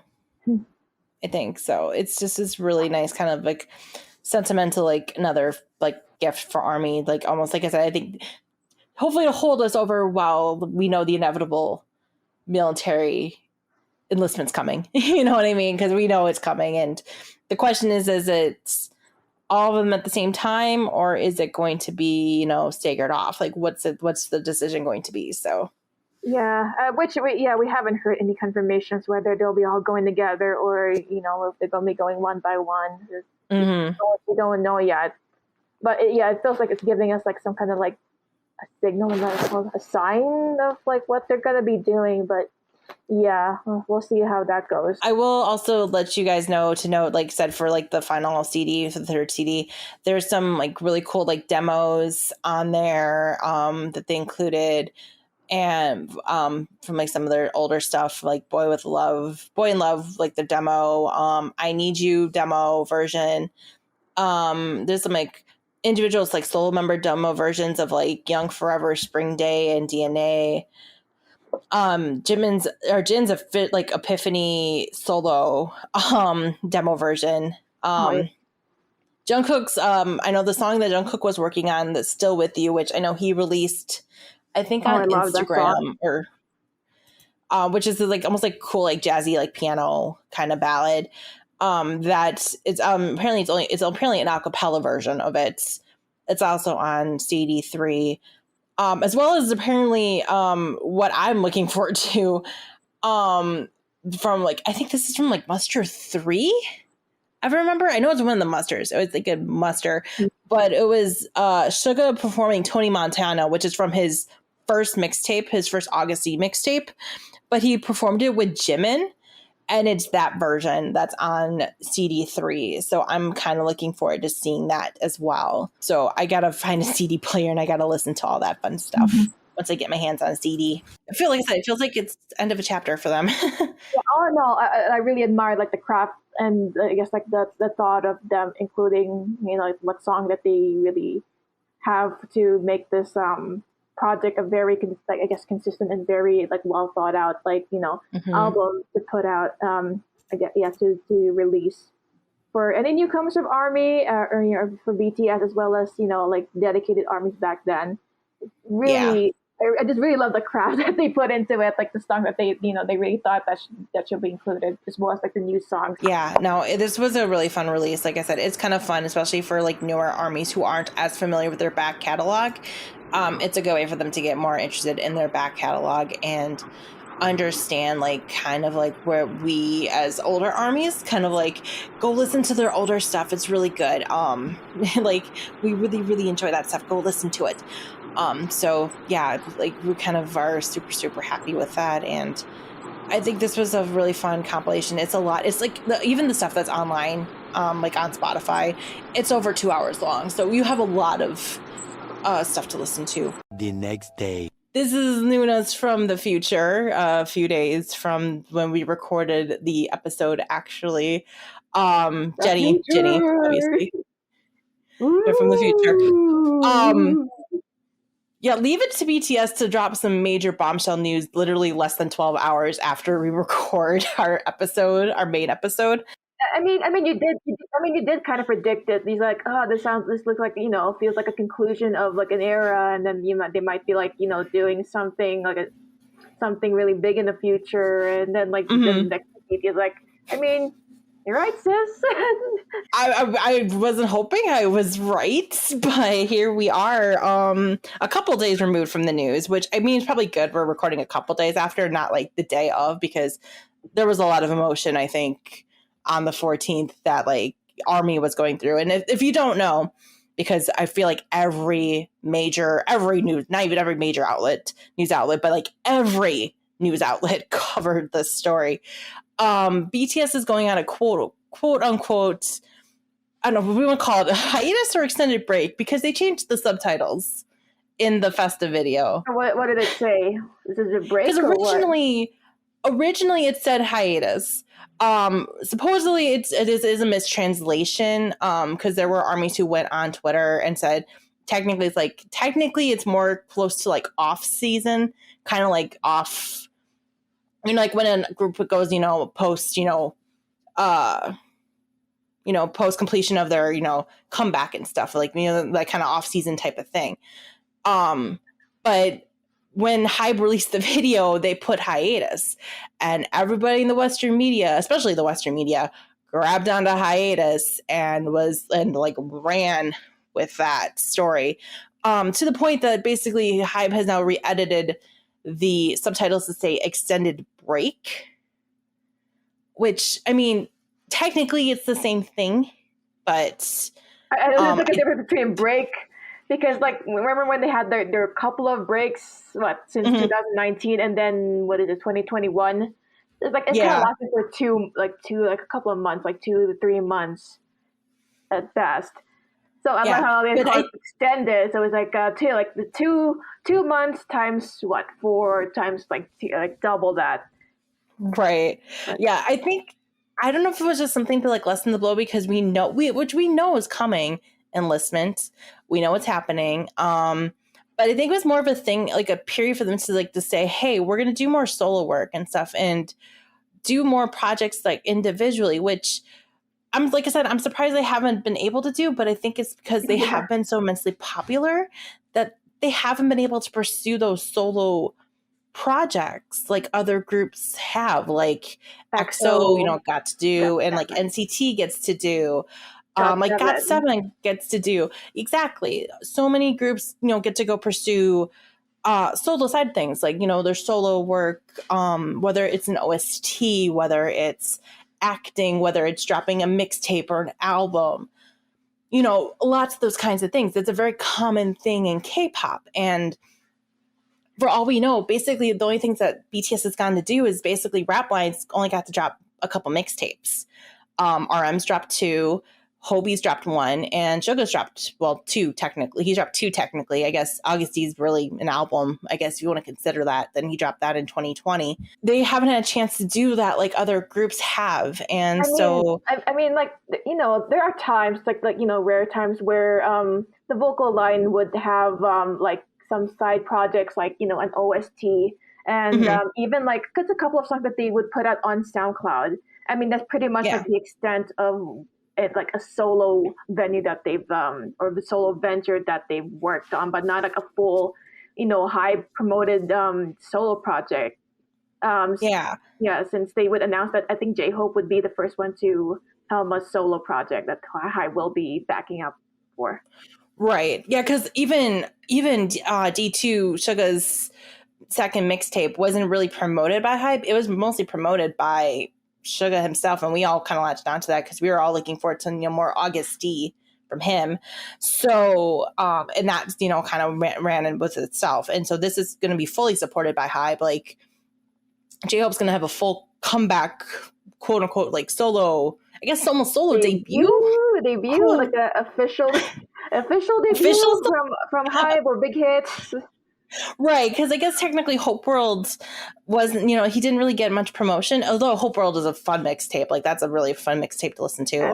Really good summary mixtape. It's one of my favorite, like, rap, rap line-headed project or mixtape, so to say. It's one of, like, the funkiest type of hip-hop from J-Hope, because that's pretty much his specialty and his vibe. Yeah. So I'm looking forward to seeing like what the secondary project has in store for him, especially, I mean, I guess we kind of should have seen it coming with him headlining Lollapalooza at the end of next month, literally closing out Lollapalooza, which I'm still kind of throwing back and forth if I'm going to go see him at Lollapalooza, because holy crap, tickets are $125 to get into freaking Lollapalooza. My God, Chicago. But I mean, that's kind of like I said, they're going to be doing more stuff like that. But I don't know. I guess it's just, I think everyone like kind of latched onto this whole like hiatus news. And like, because everyone, I think in the Western world relates hiatus to like breakup. Because I think we saw that with, Jonas Brothers, but then they got back together. But like with One Direction. And One Direction really has never gone back together. And they're quote on an indefinite hiatus, but obviously, Harry Styles has gone off and done all solo stuff, and the other, members have really they've done stuff, but that haven't been as successful as Harry. And so everyone's, I think, latching onto that, indefinite hiatus or extended period of time off. It's like from group stuff, and was like freaking out to the point that like, oh my God, BTS is, quote unquote breaking up and stuff. And it's like, no, they're not breaking up, you guys. You're misconstruing words. That's kind of laughable if you're not familiar with BTS. Yeah. It's like you have no idea how close they are that that would lead them to like really break up or fall out in bad terms. It's like exactly. Yeah, I mean, I feel like this is this decision is really a good thing for BTS to, I guess, flourish and just like take the time off to expand on their on their craft. And I really hope that they would feel motivated if they have like a really great idea for them to come back together. It's like, I really hope that they find that, but I really hope they don't feel pressured into coming back, and then hopefully it doesn't like be as quick. I really hope they just take their time, and that's it. Because Army is really great, at being supportive. of of the group. So I'm pretty sure it's like the gap of like, time would not affect or hinder like the loss of popularity. I don't think so. Yeah, I think Jimin said it during the Festa dinner, because that's how the news got announced, was during their Festa dinner, which is basically an anniversary video they put out every year where they all get together, they have dinner together, and they just kind of talk about the past year and talk about what's going on. And that's kind of how they dropped this news. And no lie, it was really, really emotional, especially with I think how the feelings came out, especially from RM. Like, he was really, really emotional. Like, you could tell he's been thinking about this for a while, and he's been dwelling on this for a long time, especially as the face of the group, being the leader and stuff. So a lot of that pressure falls on him. And it's really it was really heartbreaking to hear him struggling with how to construe this to the fandom, and how he was hoping he wasn't, and him and the group weren't going to disappoint the fandom, how they weren't going to disappoint ARMY. And I like how Jimin came to his defense and said, 90% of the fans are going to understand exactly what you're saying. And I kind of love seeing ARMYs running with that and being like, I'm part of that 90% that's understanding. Yeah, no, same. What they're going through. Because both RM and Suga both adamantly said they are just creatively burnt out at this point right now, where they're just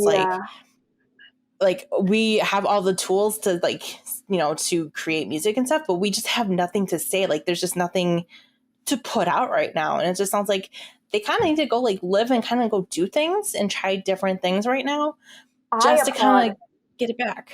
I applaud that, ARM did admit from his experience that, a lot of the current stuff, whether you like them or not, it's just he says that I feel like we're losing touch, or we're just losing our identity of who we are at the beginning. So that's why, you just it's getting them into a creative hindrance that for them as a group. And that's why, it's really a great decision that they have to take a time out and just work on something. It's like a creative block session, it's just we're gonna have that, we're all gonna have that, once in our life. And then, it's always great to just take a sabbatical, or just do something with it to, get the inspiration and motivation back. Yeah, exactly. So I'm hoping they can use this time to do pursue what they want to do what they want to do.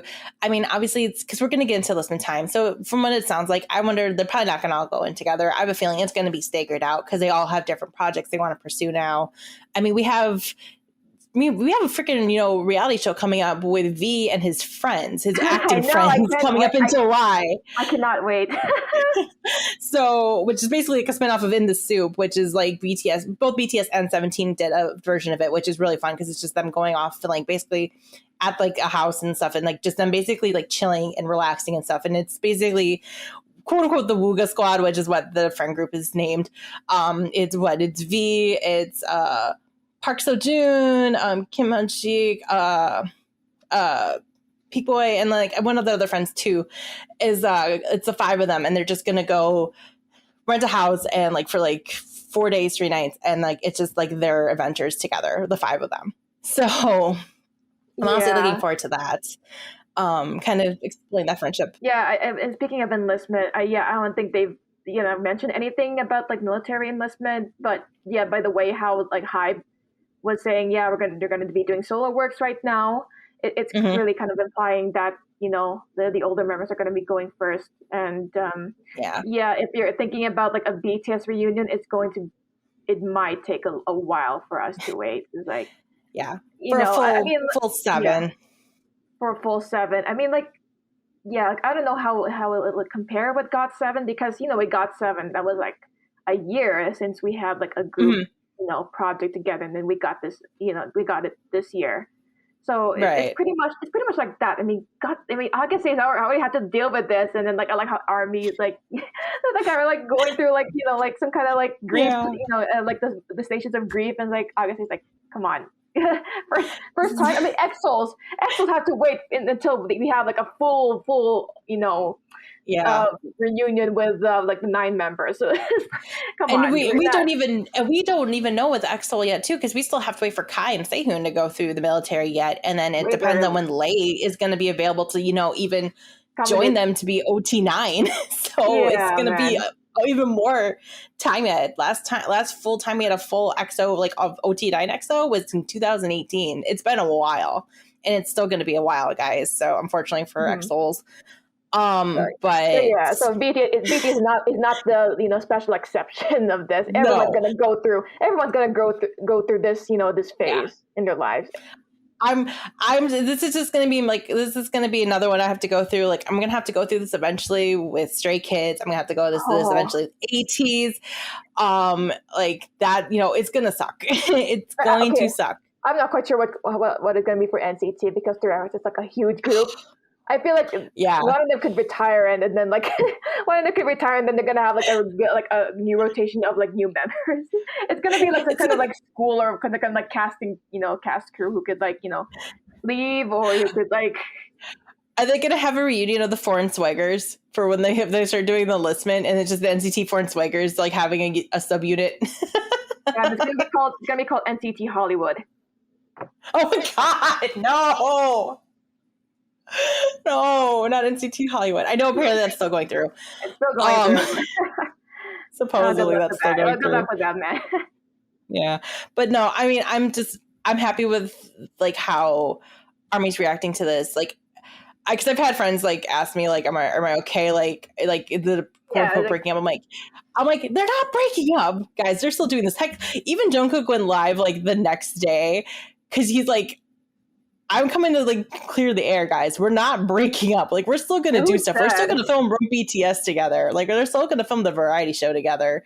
Like we're still doing stuff. And then he proceeded to sing karaoke for like the next 2 hours / wash dishes. I'm not kidding. That's what he did. It's not like the Beatles breakout where like it ended really ugly with those groups. Yeah. No, they're still like with one another. Like they're still hanging out with one another and stuff. I will say though, it was Yoko Ono to like infiltrate.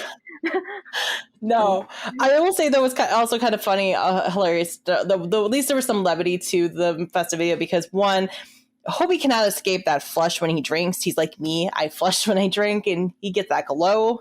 Me, no, poor man. Me, okay. I am not as hyperbolic as J-Hope, but whenever I'm drunk, I would like be so like deadpan. I was like just like sitting there and just like staring up into the distance. That's pretty much me. I am like a fatigue drunk. Like I relate to drunk J-Hope.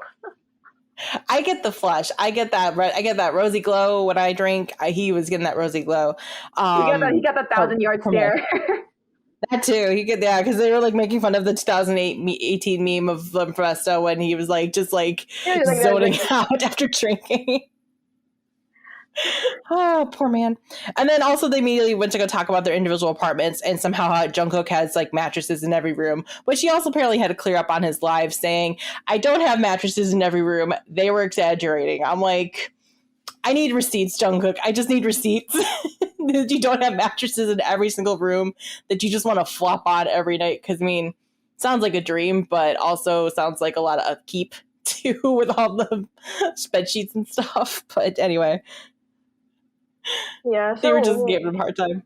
Yeah, so when are they going to have their hiatus? Well, their, when is this going to start? Yeah. I think, it sounds like obviously J-Hope starts this stuff in July, so I think it's going to like now. I mean, they're doing their music shows and stuff now, like the couple recordings, like I think they're airing right now. And then I think after that, like now they're going to take that their pursue whatever solo projects and whatever projects they want to do, and then we'll just kind of play it by ear. I think with BTS and see. Rumor has it supposedly next week we're supposed to be hearing military news. I heard a rumor. I don't know if it's true. Yeah, supposedly. And also like okay, I didn't hear it from a reliable source because it's from a tweet, but they said like I think the bill that they were trying to push for BTS to not go for the military is like gone. So it was like okay. Yeah, I'm not. I had a feeling it probably died in like their house and stuff. So, and yeah, I heard I can't remember what I know because they're very much similar government to the United States, but, And yeah, I know I heard a rumor that like supposedly Hive is going to announce next week the military enlistment plans, at least the early plans. So I don't know if that's true. We'll find out. And I guess we'll go from there. So Yeah, so but wishing them all the best, and just take their time. And I know like they're going to be starting solo venue projects now, but I just really hope they have whatever they hope their projects really turn out well, and they don't like speed down things up just to have like group come back together. So just take your time, guys. Take your time. Take your time. Enjoy what you can. Get the creative juice going again. Just live life. That's all we're asking right now. Yeah, just live life. This is what RM said. Like like a problem with K-pop is that like they don't give them creative freedom to like do whatever they want. So I really love that he really called that out, and I really hope that gets that really gets to inspire a lot of groups to push for the same thing in their labels.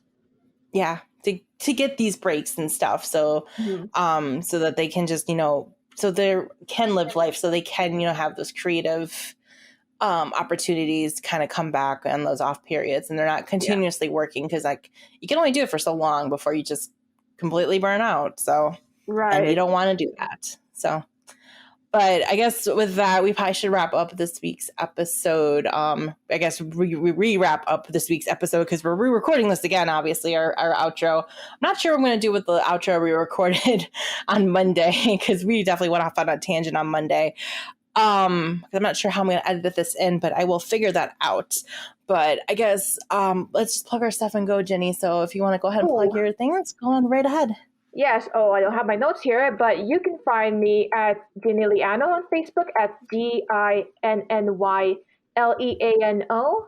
Check out my design works at Ginny Liano Designs, Instagram at Ginny Designs, and then all of my personal pages will be found in links down below. And back to you, Jenny. And you can find me, Jenny, as I'm pulling up my notes here because I'm totally on top of things.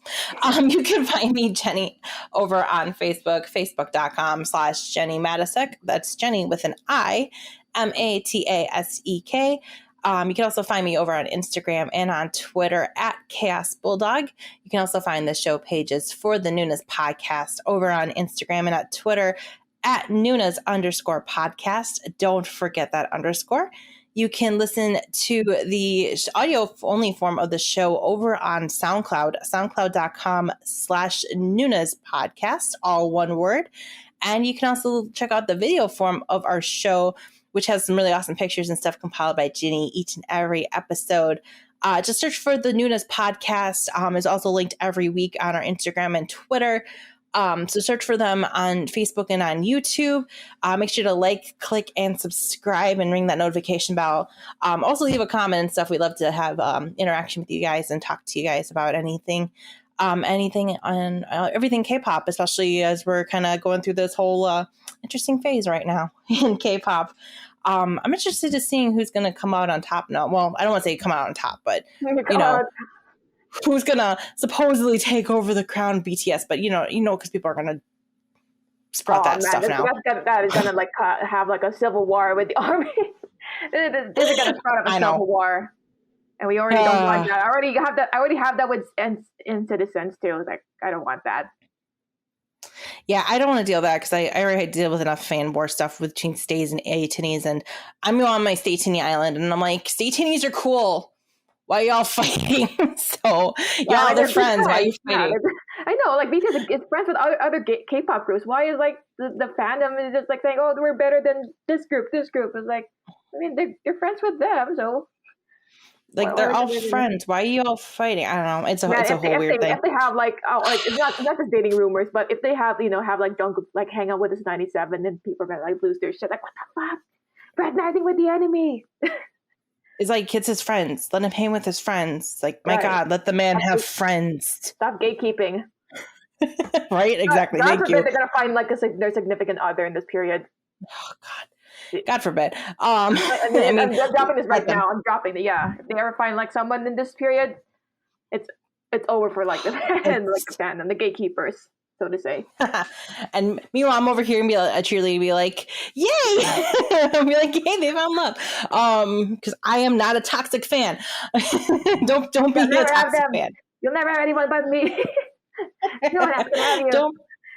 Don't be toxic. Yeah. Anyway, but this has been another episode of the Noonas Podcast. I guess let's just sign off before I devolve further. But yeah, I'm happy. I'll be happy. It's a whole emotional. It's like going through the 5 stages of grief. It's a bittersweet, yeah. It's a bittersweet feeling we're dealing, but they're gonna be okay, and we're gonna be okay. Life goes on, as they say. Life does go on. And the moment and the best is yet to come. There we go. So. What a hey. And with that, fighting. What a hey.